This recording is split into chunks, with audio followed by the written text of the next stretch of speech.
Good day, gang. Welcome to Accident Investigation. And I was thinking about how I was going to present this to you because there's so many different levels of accident investigation. You know, if you have something big like the Deepwater Horizon, you have an accident investigation team. It could be just something simple from an SSO's, shipboard safety officer's point of view. Maybe you've had a small grounding, food poisoning, whatever it is. So I was thinking that of how to pitch this to you, and I think I'm going to go with a basic shipboard safety officer level. It'll entail all the same criteria, as in types of questions and way to be thinking about asking questions and stuff like that. And but I can't really go out and teach you, Apollo or root cause analysis. I mean, that's a week-long course on how to do accident investigation. So this should give you enough of the base to hopefully get started. And hopefully you'll enjoy it. So let's get started. These are my learning objectives for this particular lecture.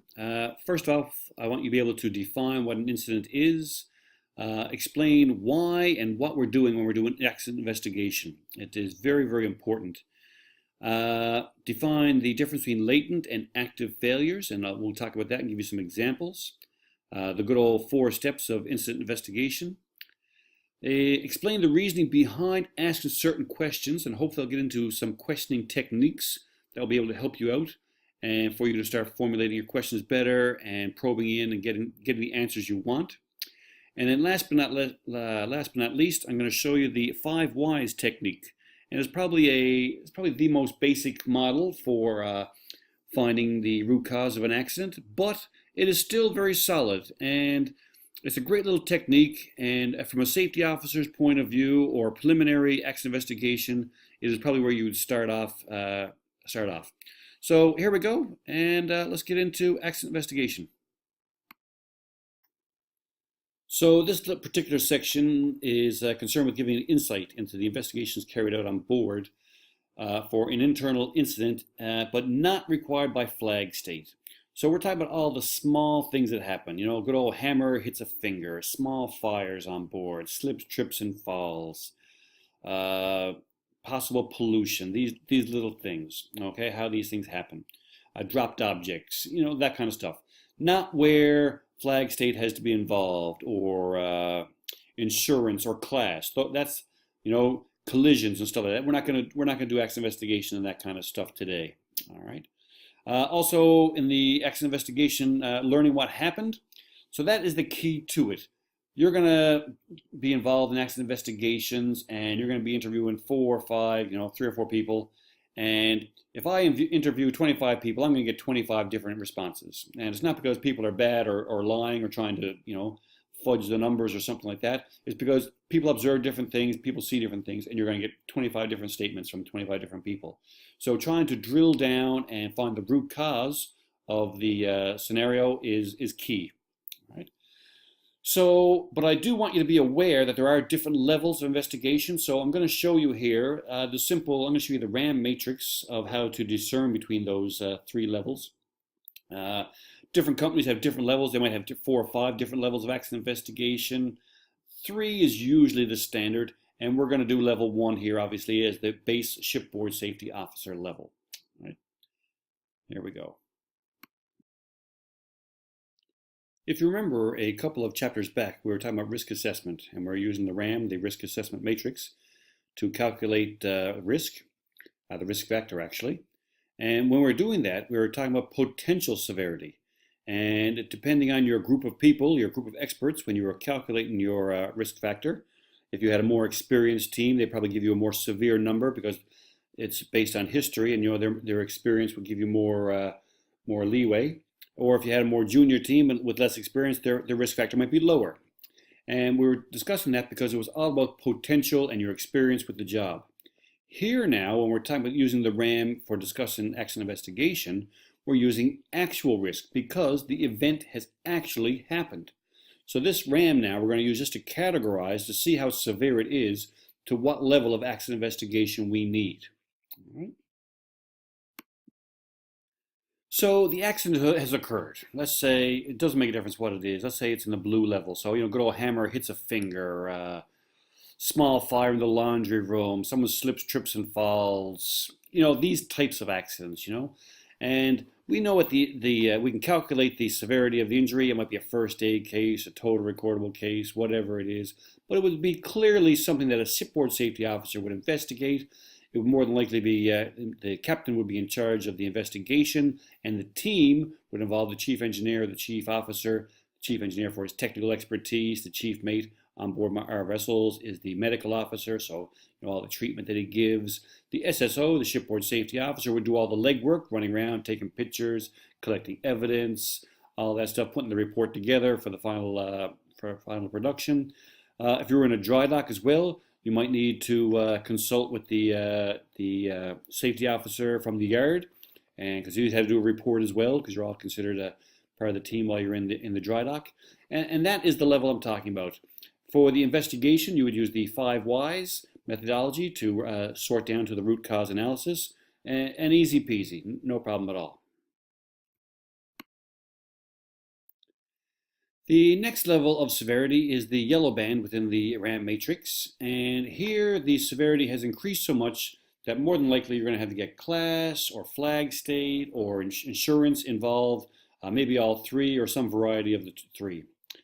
And here it has escalated beyond what a safety officer has been trained in, and you're probably going to need to get a dedicated accident investigator sent out to your ship's unit. And more than likely, we do not let the master run the investigation. As you can imagine, if the vessel went aground, we don't let the captain investigate his own grounding. It doesn't work that way. So more than likely, an investigator has to be flown out, and maybe other people with him, maybe a superintendent or deputy fleet manager, someone from the HSE department, subject expert matter, maybe someone from salvage, a naval architect, not necessarily part of the shipboard investigative team, but I've also seen grief counselors sent out as well, depending on the severity of the incident as well. So you're kind of getting a picture of how the level of severity has increased to. In my scenario that I'm using for this, I'm going to use a food poisoning incident. And I know you all sometimes always think of, collisions, explosions, or groundings, for instance, but I'm going to use this as my example. So we had a vessel many, many years ago, before food safety became into the forefront. And so it was a Wednesday, and the vessel was supposed to go into port. And she was delayed for whatever reason, weather, port couldn't take her, whatever it was. And she went in on a Thursday. And Thursday came and she took her stores that morning. The chief cooked up the stores, cooked up the food, fed everyone that evening. And by Thursday evening, 18 of the 23 crew came down with food poisoning. And I'm not talking about a little bit of food poisoning where you had to be close to a washroom. I'm talking about food poisoning where all 18 people had to be evacuated from the vessel and sent to the local hospital. Okay. So what had happened is, before I get into that, so what happened then? The safety officer was one of the lucky 4 who never had the food poisoning, and he started the investigation. The captain called the office, as you can imagine. The investigative team started to get sent out, and they had to bring out another crew as well, another 18 guys, because the vessel had to leave on Saturday. So that's fine. Everyone's being mobilized and sent out, and while that's going on, the safety officer is starting the investigation, trying to get as much facts and figures, log times, taking pictures, whatever it is, all the preliminary work that has to be done. And by that time, the accident investigator arrives, a good friend of mine named Jim, and he looks at all the evidence and takes a look at it all, starts an investigation, interviewing a few people, and him and the safety officer came to the same conclusion very, very quickly that it was the chicken that caused the food poisoning. If you look at the menu, all the 18 guys had the chicken, and the 4 who never got food poisoning did not. And very, very quickly, they established that the chicken was the active failure. And we'll get into active and latent failures later on. So that's all fine and good. So Jim is the investigator on board, and he has obviously more resources at his disposal. He's allowed to leave the ship. He can go ashore and stuff like that. So he goes ashore and talks to the agent. And the agent said, yeah, here's the chandler, and here's the vendor we get our food from. So he goes straight to the vendor, okay, and talks to the vendor, and the vendor showed him how the food was prepared and all that stuff, and refrigeration and stuff. He's like, all right, it's not the vendor, that seems okay. So he goes talk to the agent and said, how was this done? And he goes, yeah, right. And he sends them off to the chandler. He talks to the chandler, and he said, what happened here? And said, well, we took the food out on Wednesday, like the vessels were being going to come in, and but she was delayed, so the food was out for several hours. And what I mean by several hours was put out in the morning.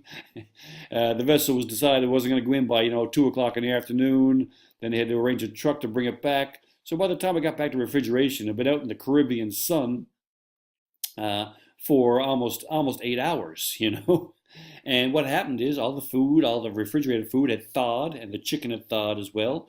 And they brought it back to the refrigeration that Wednesday night, refroze it, and then when it came back to the vessel on Thursday, it all looked in good order. Okay, but when it came back on Thursday, it was out in the sun all Wednesday, rampant with salmonella, the whole thing. So it took Jim several days to figure that out. He's talking to this guy over here, the vendor, talking to the agent, and inspecting the refrigeration units and stuff like that. And but it soon found out that the stuff was the problem was with the salmonella thawed for 8 hours in the Caribbean sun, and when it came on board and they cooked it, it nearly killed 18 guys. Okay, and we'll get into that and use that scenario when we talk about it a little bit later. Okay. But that's my example for the yellow band level of accident investigation. Now the final level is the red band investigation, and is usually owned by a fleet manager or general manager of shipping, quite high up, as you can imagine. So this is quite big stuff. Maybe the Exxon Valdez, Deepwater Horizon, that kind of level of stuff, where reputation, share price will all be affected by this if it's not handled well. The fleet managers are usually flown out, HSSE team members and high-level HSE team members, maybe you're designated person ashore. You may need to have a professional accident investigator, a facilitator, because this will be involved with the captain, the superintendents, expert analysis people, putting it all together in a root cause or a tree diagram to put it all together. You'll probably need subject matter experts. No, probably to it. More than likely, they will be on hand. Independent specialists for a third-party view as well. Lawyers, depending on the level of your company. Certain companies have country chairs who have high-level discussions with the country itself, where they're dealing with. So this is a rather large event. The story that I'm going to talk about is a grounding that we had off the Bahamas, and the ship went aground right in front of Sean Connery and Shakira's house. I've mentioned this earlier on. My friend Dave was the lead investigator for this. And this didn't turn into a Deepwater Horizon or an Exxon Valdez, luckily enough, but it very well could have. The reason I tell this story is, one, to show you the kind of resources and how at this level it kicks off and it gets big very, very quickly, because they want to contain and mitigate.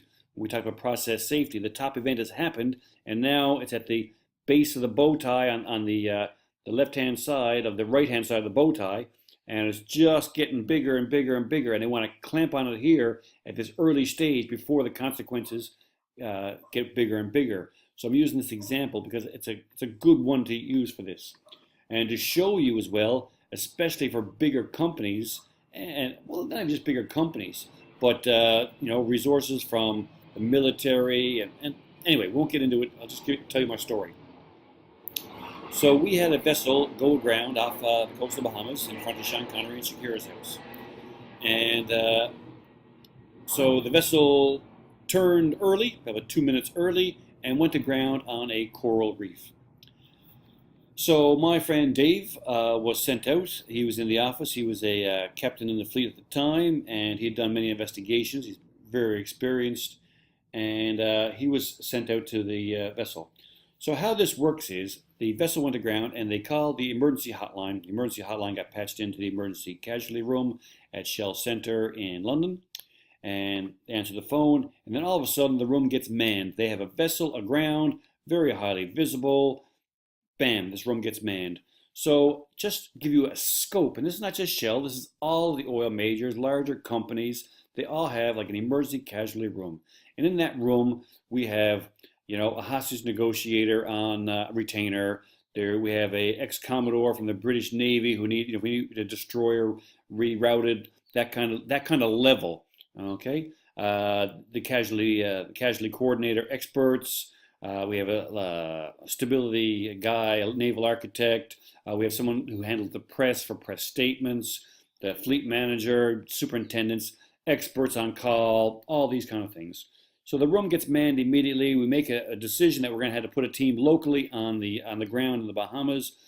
So the casualty expert, the guy in charge of the casualty room, has a good old black Visa card, which has no limit, and we have it that way so that there's no red tape. This guy, with the exception of the chief financial officer, has total access to all the funds he requires for casualty response. So what they do is they commandeer a private jet. Actually, it's the CEO's private jet, and we have an office in a box. You see these big Pelican boxes, and they have computers, printers, ink, Iridium satellite phones. It's basically an office in a box. So they take the two boxes and put them on the private jet, fly to the Bahamas, and land. Once they land, they go to a hotel. They take the black card and say, I'm going to rent out your hotel. Whump.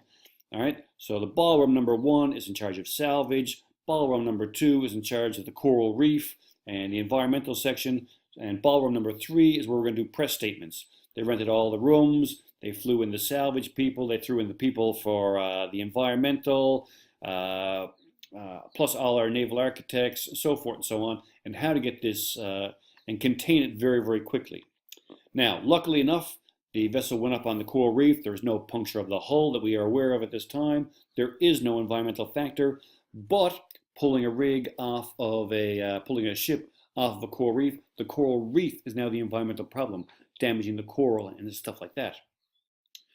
So as you can imagine, the general manager is still back in Shell Center office, but now it's being run by a fleet manager level. Now they have the salvage experts in there, their own experts. A few superintendents are down. They're all being interviewed, so all the crew have been taken off and interviewed. They're all put in their individual rooms. We'll get into that when we talk about interviewing techniques and so forth and so on. So as you can see, I'll use and also that's how it goes, and we'll get into how it all gets lifted and so forth and so on at the end. So my showing you of this same thing here for the Exxon Valdez, the Deepwater Horizon, and all these, that affects not just the company, but the industry, okay? So I'll use Shell because I know them quite well. They actually have two Hercules planes, one in Singapore and one in Heathrow, just sitting on the tarmac, full of oil pollution gear. God forbid something happens. And the Shell Hercules was one of the first to land up in Anchorage, Alaska for the Exxon Valdez. And same thing, they sent their expert resources to Louisiana when the Deepwater Horizon goes, because they want to try to contain that in the process safety. When the top event happens, they want to contain it so the mitigation barriers doesn't spread and spread and spread and spread. So those are my stories. So the accident investigation starts, and my friend Dave is in charge, lead of the team. They're cleaning up the vessel, getting it ready. So there's no damage as such. They just have a vessel that's aground. Luckily enough, there's no bunker tankers, not punctured, nothing like that. And so now it's all about liaison with the salvage, the environmental people, had divers down, checking out the coral reef, and how to lift this vessel off on the next tide, which they couldn't do. So they bring another vessel alongside, pump out cargo, and all that good stuff. So as you can imagine, the investigation for that was quite extensive. All right, and Dave himself was a fleet trainer at the time and an ex-captain, and started the investigation. But he soon realized that this was even out of his depth and had to get a facilitator. So he was still the lead investigator, but then the facilitator to show how all that information comes together to find the root cause of why the vessel went aground. And that is a week-long course of how to do that, and we're not going to get into it in this particular section. Also, I have here, if you notice in my slide here, I have Form 558 and Form 559. That's just the number of the form. It's my company form that we use. I am going to attach it via a link here. Not so much to use as a teaching aid, but just to show you of how an investigation at those levels, the yellow and the red levels, what kind of information they're looking for. And it's quite extensive, and I thought it'd be a great little teaching aid just to show you how that would look. Okay, and that is my explanation for the three levels of different levels of investigation. What is an incident? It is a series of unsafe acts or unsafe conditions coming together at the wrong time, which may result in an unplanned or unwanted event, which may or may not cause loss. The guy I learned accident investigation from always tells me, Dave, you know what a car accident is? And I go, no, what, Stan? What's a car accident? It's when two cars are trying to occupy the same space at the same time. And it's an interesting way of looking at it. He said, if you delay one car by 30 seconds or even a couple of seconds, there is no accident. So it's just a way of looking at it. It's never ever one thing. I find that it's when you're talking about, we talk about it later on, we talk about the barriers in place. And each barrier, if every barrier was perfect, it'd be super strong. You'd only need one barrier to stop the accident from happening. But it's not. You cut corners here, you don't do this well, and all of a sudden, one barrier after another, after another, after another, and there's always more than one contributing factor. Okay? And like I said, it may or may not cause loss. I don't know if you remember from my section 1, we were talking about luck factor, and my second engineer who fell 18 feet, 6 meters down, and he fell and his head landed in between the two bolts. Got up, not a mark on the man. The luckiest guy on the freaking planet. All right? And when you run it through this to find out the severity level, there's not a mark on the guy. So we're using a blue level for an investigation, and we're doing it on board. And when you send it off to the office, they're like, oh my gosh, his head 2 or 3 inches to the left or 2 or 3 inches to the right, the man's dead. So I remember the office itself went off and they started to do an accident investigation and had a team brought in. They ran it from the office and just got information from the ship. But I remember the office lost their mind because, the luck of this guy, off the scale. All right. So please keep that in mind. What an accident is. It's never just one thing. When we are investigating, what are we doing? And this is what I would really like to get across to you. It is not a witch hunt. And I'm sure I'm going to say that at least a couple more times throughout this presentation. And the goal is where to find the breakdown in the system and find out where that breakdown occurred so that we can fix it and make recommendations so that it does not happen again. So I'm one of the people who believe that all accidents are preventable.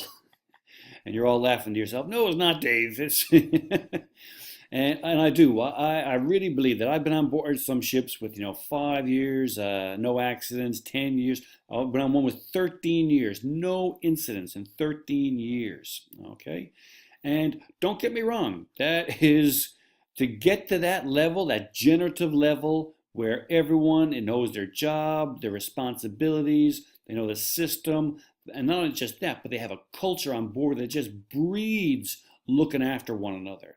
And don't get me wrong, that is hard to achieve. And but anyway, I'm getting off track here now. So I want to get across to you that when you're doing this investigation, the key to it is to find the facts so that it doesn't happen again. I'm sure in your office, your ship, wherever it is, they send out these incident reports from either your company or other companies, learning from incidents. We're using them now in these case studies that we talked about. And they'll send these out and you examine them so you can learn by teaching by stories and figuring out what's gone wrong and trying to help your people engage your people. All right? And I don't want to say that when an accident investigator comes out, he's not looking to put blame on people. All right? And I've said it earlier on, it is not a witch hunt. We don't care whose fault it is. We want to find where the system has gotten broken down so it doesn't happen again. And I want you to keep that in mind and stress it. If you're involved in these investigations and you're doing the interviewing and talking to these people, you need to stress that because people will clam up and not tell you anything if they think you're out being, a witch hunting out to get them. Your goal here, like I said before, is to try to find the facts so we can find out where the system is broken down and prevent reoccurrence.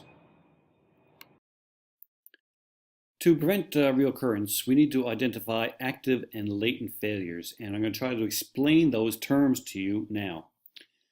So the active failure, most people can see the active failure. The good old hammer hits the finger. That, the contact is the active failure.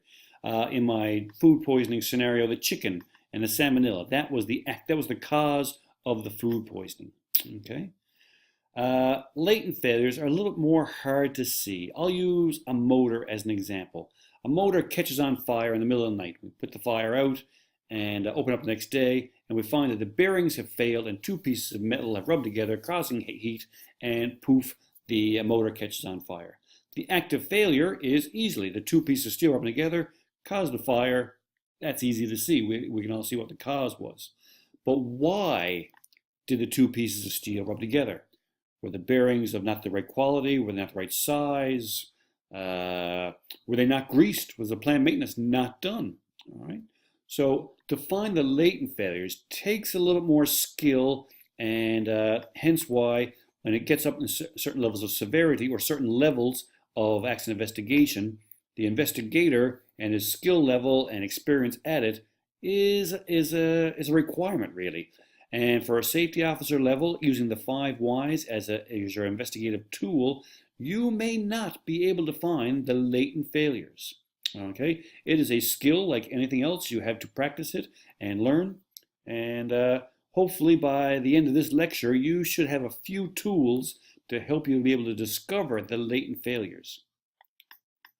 We'll see how it goes. This is one of my favorite slides because I have 4 million stories to tell about these things here, how the majority of accidents happen. I'm only going to give you 1 or 2, but I could go on for days. I love this slide. And so majority of accidents happen because of certain things: poor planning of the job, no toolbox talk, not wearing the proper protective equipment, rushing into jobs and conflicts between jobs, and changes, risk normalization, job creep. You plan for a job one way and then something changes, and then all of a sudden you're not even doing the same job. Okay, so, and those are all behavioral.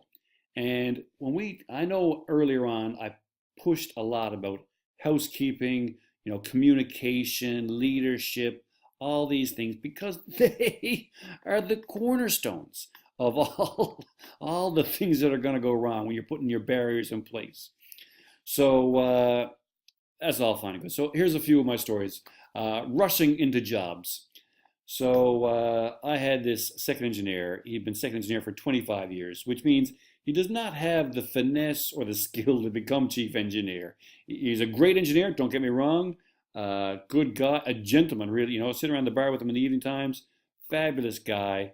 And but this guy would rush into jobs. His planning was poor. So my rushing into job story for this guy. We used to call him Rubber Heat. He's a bit of an older gentleman. He's in his 60s, on the verge of retirement, trying to become chief engineer. Little bit of jowls, I'll say, and that older gentleman. And 5 o'clock, we finish up in the engine room. And so at 5:15, he's up getting a shower, cleaned up. He has his teeth out in his cleaning, in a shower, getting cleaned up, for the supper. And we get an all engineers alarm down in the engine room. So this guy hops out of the shower, second engineer, older gentleman, a little bit of a, anyway, we won't get into that, his appearance, but I'm just trying to paint the picture now in just a few seconds. So alarm goes off, jumps out of the shower, soaking wet, wraps a towel around himself, runs to the lift, gets in the lift, gets down to the engine control room, and, acknowledges the alarm. 2 minutes later, everyone else, puts on their boiler suits in their cabin. They get the second elevator down, and all the engineers walk into the engine control room, and their second engineer, teeth are out, up in his cabin. He's standing up, buck naked, soaking wet, wrapped in a towel in the engine control room. And the chief engineer, obviously, he's with the other engineers. He comes in, he's like, I don't know what to say. And the second engineer is like, he's proud of himself. He's like, yeah, chief, want to get here first, all this stuff. And the chief engineer is like, yeah, but what do you expect to do now? Sure, it was just an alarm, but what if there was a fire or you had to leave the engine control room? Or why are you even in the engine control room looking like you do? You're here in a towel, buck naked, soaking wet. Go up and put some clothes on, man, for God's sake. And I could go on for 4 million jobs for that particular guy rushing into jobs. I bumped into him several times in my career. Anyway, no toolbox talk given. I talked about communication. It is key getting your ideas across. Poor planning in the job, rushing into jobs and conflicts. And these are all behavioral. This is in someone's mind that there's a time pressure or something that the company wants me to cut corners or they want to get the work done because they don't care about safety. And I'll let you know right now that is absolutely not the case. Okay? Plan well, take the time.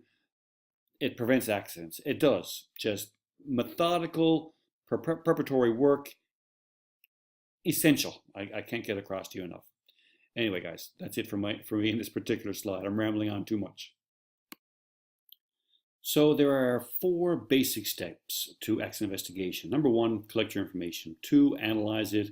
Number 3, come to a conclusion. And 4, develop your solutions.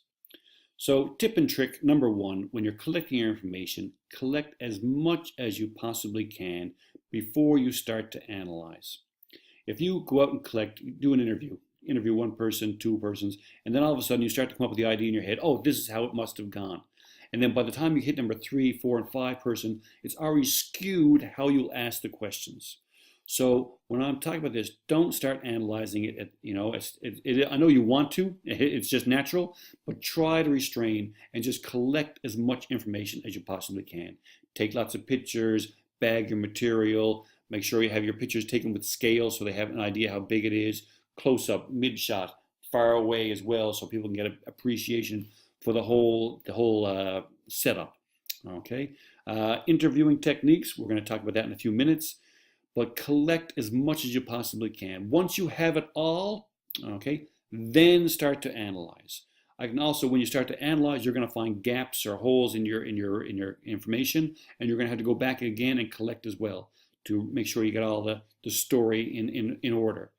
So when you're analyzing, try to, like I said, try to hold off with your analyzing until you collect as much as information as you possibly can, and then start analyzing. And then you'll find your path, and you'll need to go back and do some more collecting to fill in the gaps. Once you analyze it, you're going to start coming to your conclusion. And most people, down here in the bottom corner of your thing, it's easy to find the cause of the injury. The chicken and the salmonella caused the food poisoning. The hammer damaged the finger. The 2 pieces of steel rubbed together that caused the fire in the motor. Right? They're usually easy to see. But what caused the accident? Right? It was Jim's level of expertise when he went ashore and asked the question about, tell me the story of the chicken. How did it start off? And the guy just happened to start off on Wednesday. And if it wasn't Jim's asking technique to find out and he just assumed it was happening on Thursday, then he probably wouldn't have found out that it was left out in the Caribbean sun for 8 hours the day before. So the finding of the cause of the incident may not be evident to you as well. So the 2 pieces of steel rubbing together, sure, you can see they rub together and cause the fire, but why did they rub together? Was it the bearings that failed? They're not greased? Whatever it is. So you may not always be able to find the cause of the accident, that behavior that led to that. So keep that in mind. So once you have your conclusion, then you're going to start developing your solutions. So I'll use Jim finding the salmonella and the food poisoning. Once that was done years and years ago when good old food used to come on a pallet wrapped in saran wrap. No refrigeration containers and stuff like that. It just showed up and, but nowadays, so after that, we went out and searched for how to prevent this from happening again, and we came up with a program called HAZUP. We didn't invent it. It's invented for all restaurants around the world, actually, Europe, North America, a few in Asia. And HACCP stands for Hazard Access and Critical Control Points. And it's a food safety program. And what it does is it monitors temperatures of food from the vendor to the chandler. It comes on board, we monitor the temperature again. We record all our temperatures in the fridges. Once it's taken out, we thaw it, and it has to be thawed in so much time. Then we cook it. It has to reach a certain temperature for cooking. 72 degrees for chicken, such and such for beef, all that good stuff. Then when it's being served, it can't be served cold. It can't be in a holding press. So anyway, all that system, that HACCP system, was invented. That is the solution to prevent this accident from happening again. And then HACCP was rolled out through all of our fleets, and poof, now food safety is an auditable thing on board, and it is, yeah, it's a system of work that we had to monitor, and our galley staff are trained in it, and that was a solution. So I'll use the two pieces of steel rubbing together. They found out that it was a lack of failure, lack of planned maintenance. They looked back at the results for the bearings. The bearings were put in incorrectly, and they see who did it and why it was done. And then not only that, so they talked to the guy because his name was on the PM, and they found out why he chose this, and it was because they were the only ones on board. They were the right size, not the right material. Okay, so he chose to do that because ordering them would have taken 6 weeks. So then after the fact, the solution, that developing the solution, is we had to have a certain amount of spares on board at all times for a certain amount of equipment. And that started off with critical spares. Now it's just commonplace. Okay, so developing your solution is your last stage. And that's it for me, guys. Well, next slide. Here we go. Questions to ask. Where? And where is you want to get to the site as soon as possible. The reason for that, if you're the safety officer, you're on board the ship, if the accident happens at 2 o'clock in the morning, you want to be there at 2:15. All right? If something big happens and you're the investigator and you had to fly out, you want to get there as soon as humanly possible. I always tell my students, you want the first 24 and 36 hours are the most critical because all the stories will be as most accurate as early as possible. So when you're doing the investigation, you want to be there and ask those questions because they are going to be the time where it is the most accurate.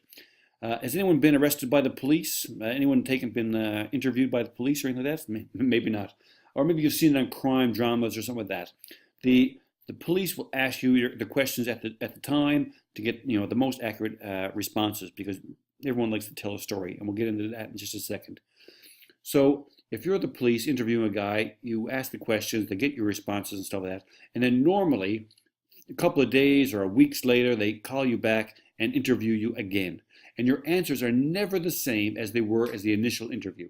And that's not because you are intentionally lying or trying to cheat or misdirect or anything like that. It's because you've told the story so many times between the time you were initially interviewed and the final interview. And every time you tell the story changes just slightly. And every time you tell it, the more you tell it, there's more slight changes, because you want to make it entertaining, because you want to make it real in your mind. You want to have a logical series of events, and so forth and so on. So because of that, the story changes. That is why it is so important to get there as soon as possible, because people like to tell a story.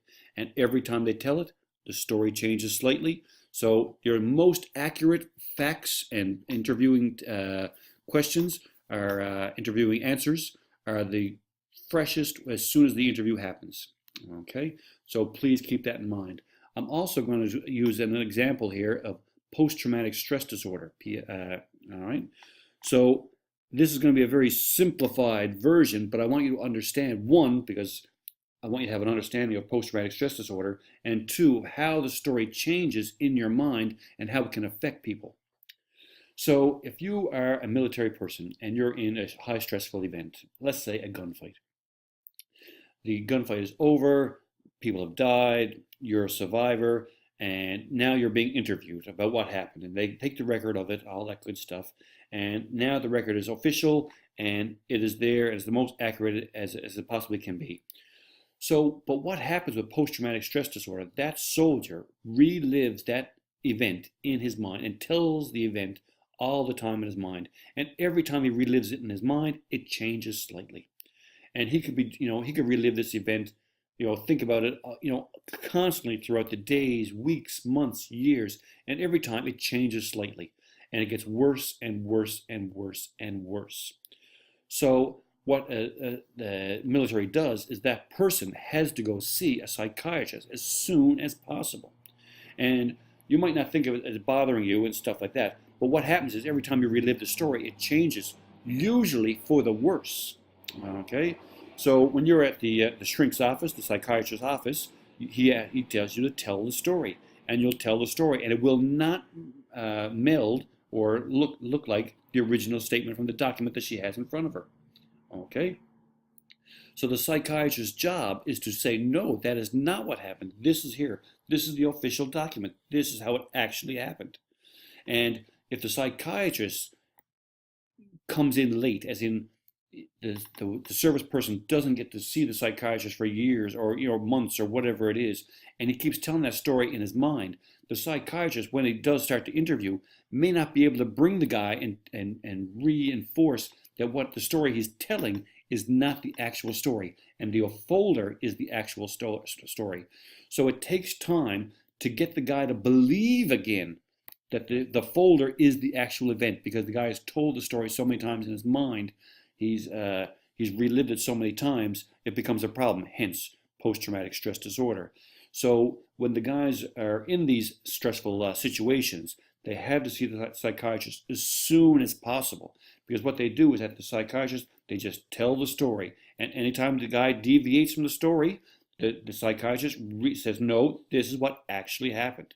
And now don't get me wrong, the reliving of the story itself, even in its base form, in its initial form, is still stressful, but it is better than reliving it and changing it for the worse and worse and worse every time.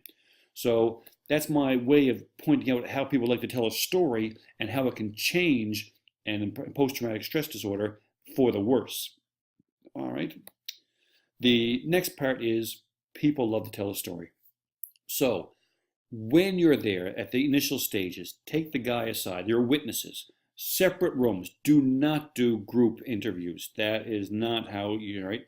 They'll feed off each other, and you don't want that. Separate the people, put them in all individual rooms, make them feel comfortable, give them a cigarette, cup of coffee, whatever it is. Sit down and just ask your questions. Now, when I'm talking about asking your questions, you'll have some specific stuff in mind. I'm sure you will. But try to move away from that. Start off with something like, tell me about your day. Start off, how did it go? You woke up, what did you do? You went to the washroom, brushed your teeth, had breakfast, did this, did this. There's several reasons for that.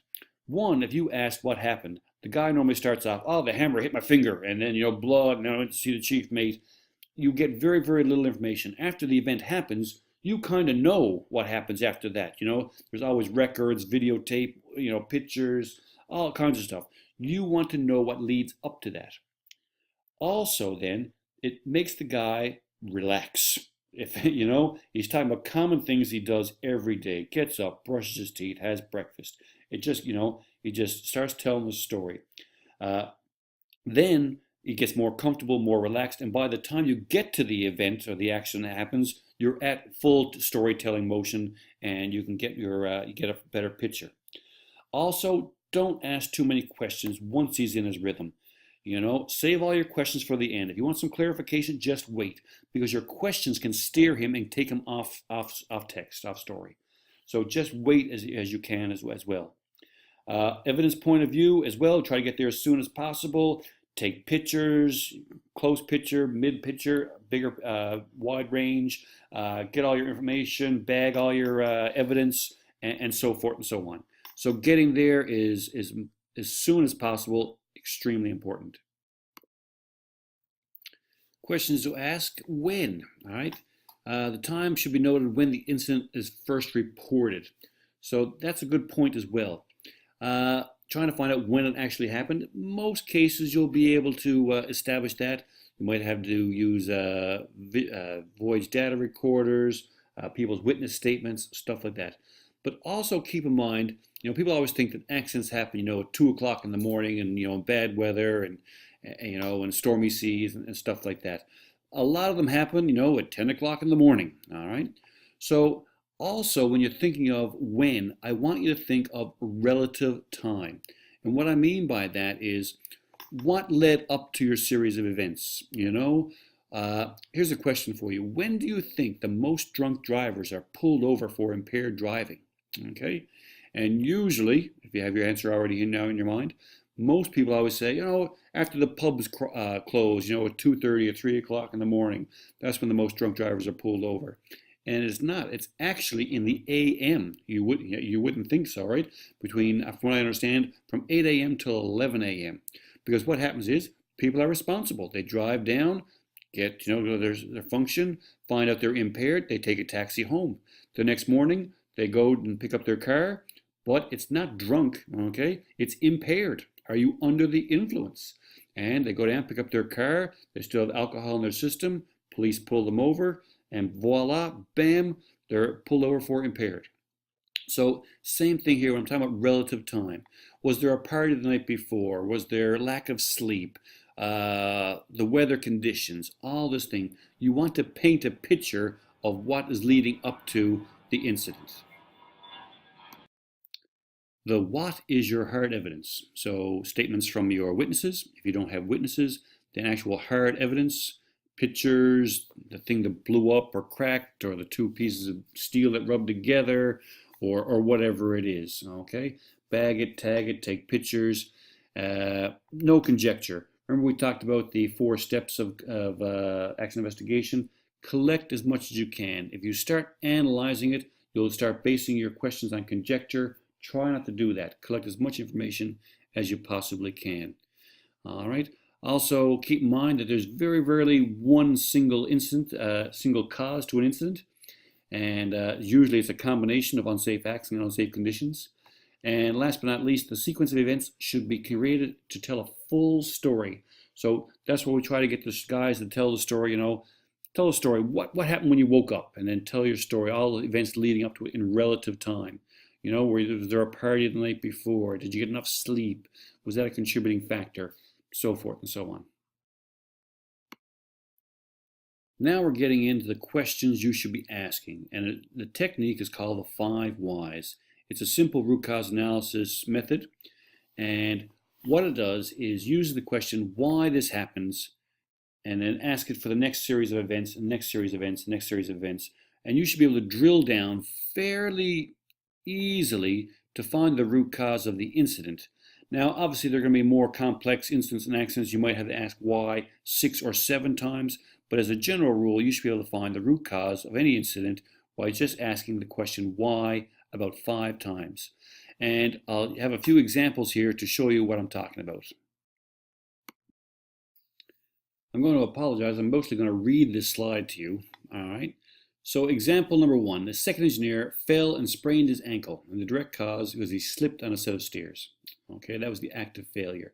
And we're trying to find the latent failure of why did the second engineer slip? And he slipped because he was rushing down the stairs. Why was he rushing down the stairs? Because he wanted to attend the alarm quickly. Why did he want to attend the alarm quickly? Because he wanted to finish his work day early. Why did he want to finish his work day early? To make a phone call. Why did he want to make the phone call to home? Because his daughter was ill and he was worried about it. Okay, and then all of a sudden you find out the reason he slipped is because he was distracted. He wanted to get up and make a phone call. He was worried about his daughter. Mind wasn't on the job. Slipped and fell and sprained his ankle. All right, so that is one scenario of it. But then you could ask yourself, well, why did the alarm go off? So in that last scenario, we found the behavioral root cause of why that guy sprained his ankle. And it is very easy, you got a guy who's distracted, not looking after himself, not thinking of the job, bam, we twist over and you have an accident. I always use not being relieved on time or a death in the family as my example. You guys have a guy on board, he had a death in the family to a close member, he's thinking about it constantly, he can't get off ship. It's just an accident waiting to happen, okay? So when I talk about toolbox talks and communication, and I try to stress caring for your guys, your toolbox talk should not just be about work. It should be about your guys. What's happening at home? You should know as a supervisor, asking these guys what are their problems at home or anything like that that's keeping them distracted. If you don't know, when you send a guy into a complex job and his mind is not right or he's thinking about something at home, it's just an accident waiting to happen. In your toolbox talks and your discussion with your guys, you should be finding out what makes your guys tick and understanding it and showing a little bit of care and compassion. Okay? But here's another question. Why was the alarm ringing in the first place? Why did the alarm ring? Because the equipment had failed. Why did the equipment fail? Because it overheated. Why did it overheat? Because it wasn't getting enough air. Why wasn't it getting enough air? Because the filter wasn't changed. Why wasn't the filter changed? Because there was no spare filter on board. So a guy sprained his ankle because they get an alarm because there's no spares on board. Just like that, and in 5 questions of why, you've come down to the root cause of why a guy sprained his ankle. Okay. Anyway, guys, that's it. Next slide. So in that 5 why scenario, you actually saw the technical root cause. In the initial one, you saw the behavioral root cause. This is the technical side. And even though it's not always apparent, it is essential that open mind be kept when carrying out the investigation. Remember, guys, there's never just one cause to an accident. Okay. All right, last slide coming up. This is my guidance now for onboard incident investigation. So there's 7 points that you really want to address in any investigation. Number 1 is just a title, a one-line summary of the accident. Finger crushed could be your one-line summary. Food poisoning by bad chicken is a good one-line summary. Something that you can use and store in your records that the title should tell you what the scenario is. Okay. Number 2, just regular standard information. The ship's position, date, time, incident, weather, etc. All that kind of good stuff. Nothing big or fancy there. Events leading up to the incident. And this is kind of like your log entries. 8 o'clock work started. 9 o'clock the permit to work was issued. 11 o'clock we started the job. 11:15, poof, the finger got crushed with a hammer. Then we saw the chief officer. Then this happened. Medical treatment was given. All that kind of stuff. Events lead. It's a log. It's a sequence of events. Description of the incident and the consequences thereof. So now you are trying to explain how the finger got crushed by the hammer. So you may want to have 2 guys modeling of how the body position was here, how the hand was, how the guy was hitting with the hammer. Just kind of reenact, taking pictures so you can see how the accident occurred. Okay. If you're doing something bigger, like maybe say a collision of a vessel with you and stuff like that, going out taking pictures. You may want to take recordings of the VDR and ECDIS and stuff like that, or logs. It's a whole, whatever you can, the medium you want to use. The next is the immediate corrective actions. Actions taken to control the incident. So let's say your motor caught on fire. The immediate corrective actions are, we've taken it off the board, extinguished the fire, isolated it, made it safe. Those are your immediate corrective actions. If someone got hurt, let's say something's flown off and cut the guy in the eye, the immediate corrective action is you've flushed out the eye, you've informed the medical officer, brought the guy to the hospital, removed it, it left a scar, 2 inches by 1 inch, all these kind of things. Immediate corrective action might be, we've went to ground, we called the office, we recorded this, we took soundings around the vessel, sound the general alarm, all these types of things, immediate corrective actions. The cause of the accident itself, this would be in your 5 why scenario, kind of like what you've just seen here. Why did we go aground? Why did this happen? Why did that happen? Why did this happen? That is, we've already seen 2 scenarios. I'm not going to go into that too much. And last but not least, the corrective action, which is the short term. The corrective action, let's say for our motor, we're going to overhaul the motor, replace it, put in the proper bearings, and we consider the matter closed. Okay. The preventative action is more wider in scope, and some people kind of struggle with that. So preventative action might be you put this report in, and the DPA's department sends out a ship's information report to the entire fleet and say, look, we've had this accident on this particular motor, the bearing failed. Please take a look at the motors on board your vessels to overhaul your next overhaul and check to make sure the proper bearings are in and stuff like that. So the preventative should not be just preventing that one incident on that one motor, but fleet-wide or ship-wide or however you were going to do it. So preventative action is a lot larger in scope. All right. And to help you use this now, I'm going to give you a little scenario of an accident that has happened, and I would like you to write it out in this type of format, onboard incident investigation guidance, and present it. Good luck with that. If you have any questions, please email.